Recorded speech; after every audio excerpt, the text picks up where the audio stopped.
Jesus said, if I cast out demons by the Spirit of God, then the kingdom of God has come upon you. If he casts out demons by the spirit of demons, then it will just continue to be chaos. The kingdom of God, the evidence, the sign, the evidence of the kingdom of God being in a certain place is people overcoming evil with good.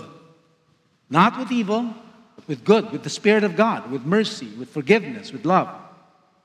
Ganda na sinabi ni St. Paul sa kanyang sulat, no? He said, God had mercy on me so that Jesus could use me as an example to show everyone how patient He is with even the worst sinners. Galing, ano?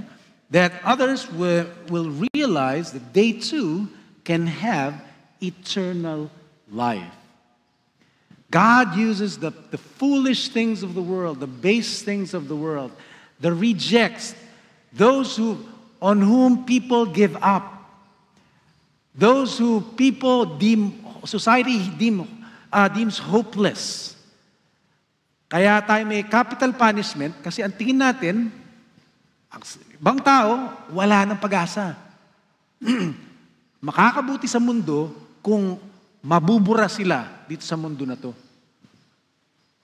Opposite of the Spirit of God, which is patient and merciful. Here's St. Paul, a murderer, out of his own words, a violent aggressor, and he's a murderer.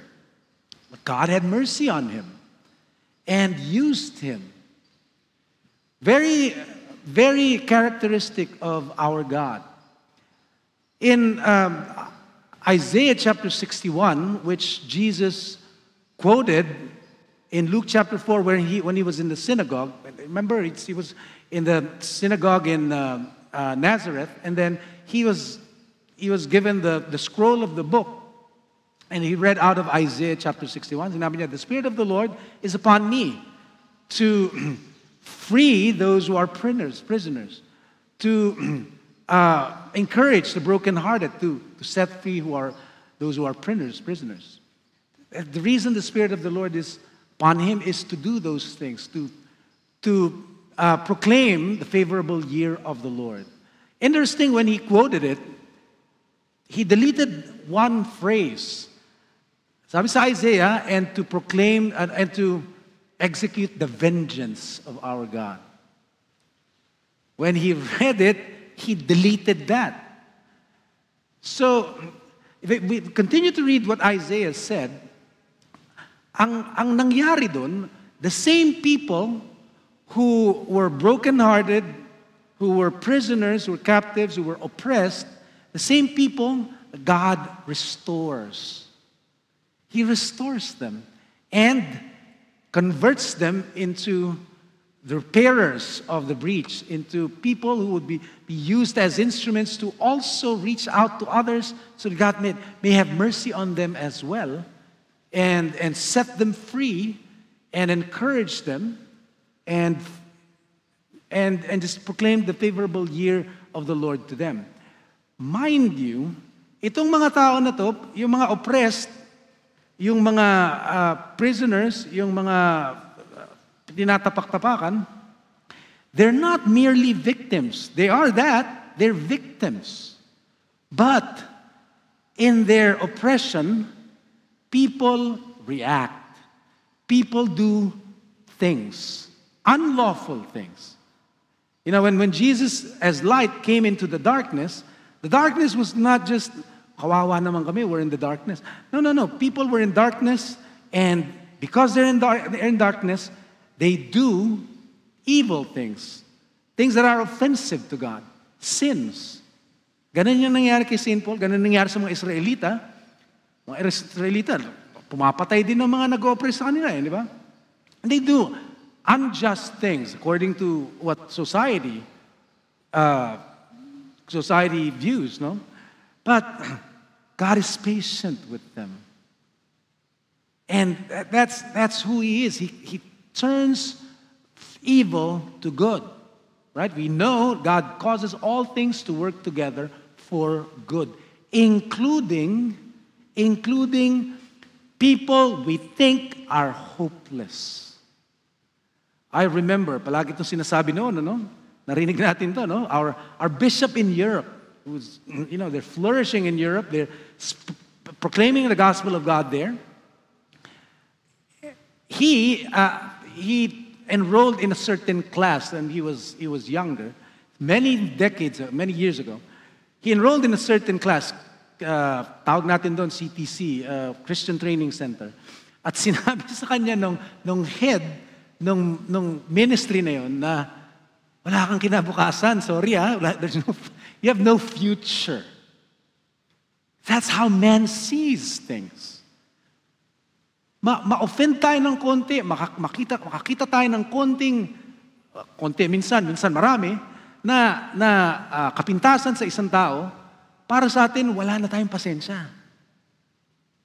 God is rich in mercy. In fact, Bible describes His mercy as infinite. Not just His mercy, but His goodness. We give up. We throw up our hands. We react. We walk away. When our calling is just like God, to work with people.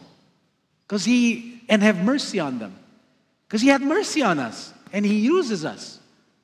And not that we are already perfect.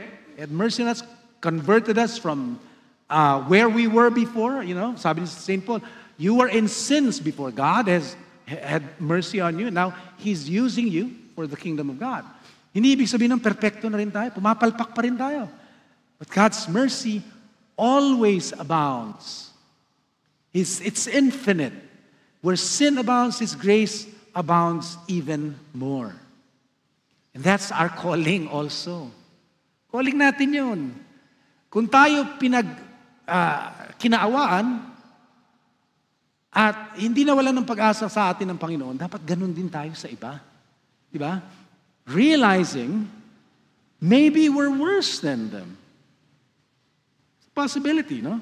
But God does that, sabi ni St. Paul, para makita ng lahat na even the worst sinner, God can save and transform and use.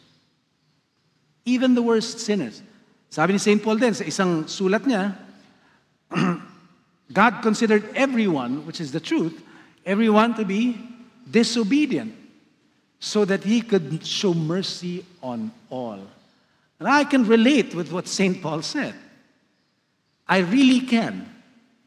Me, as the worst of sinners, I am standing in front of you now, being a leader of this church.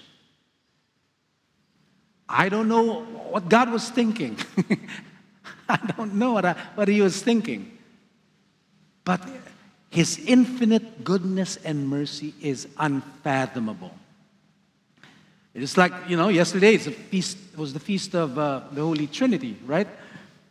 We're not meant to decipher the mystery.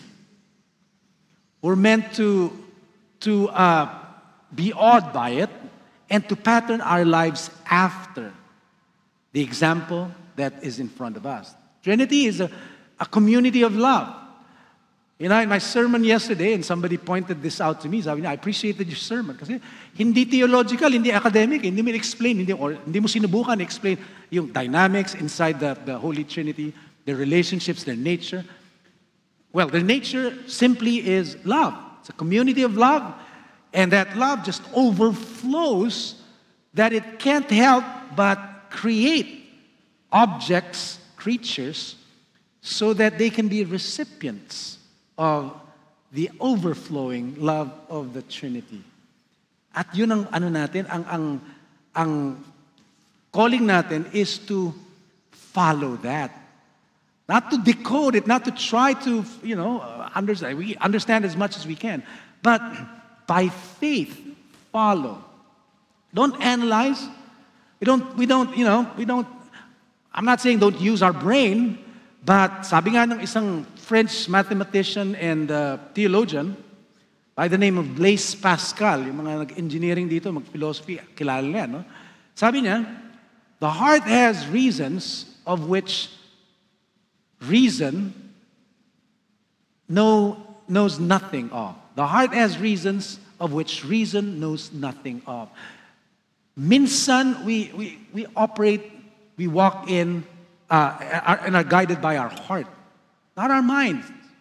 You know, we give, we forgive. Sometimes our minds would say, wag, hindi tama yan. But our heart says, you know, and our heart listens to the voice of God, says, no, this is the right thing to do. The world will say, and they may offer common sense sometimes.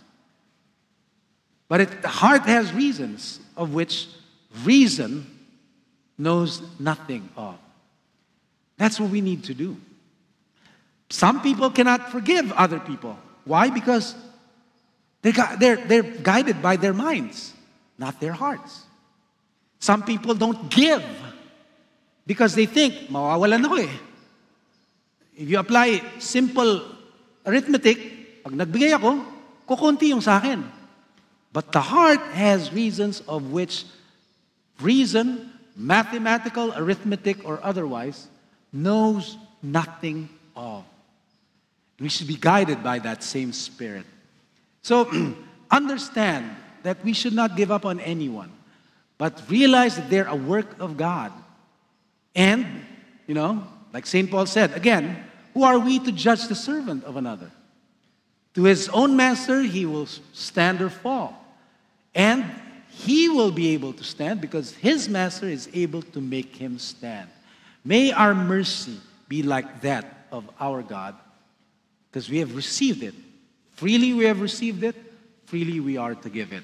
That's the way it is in the kingdom of our God.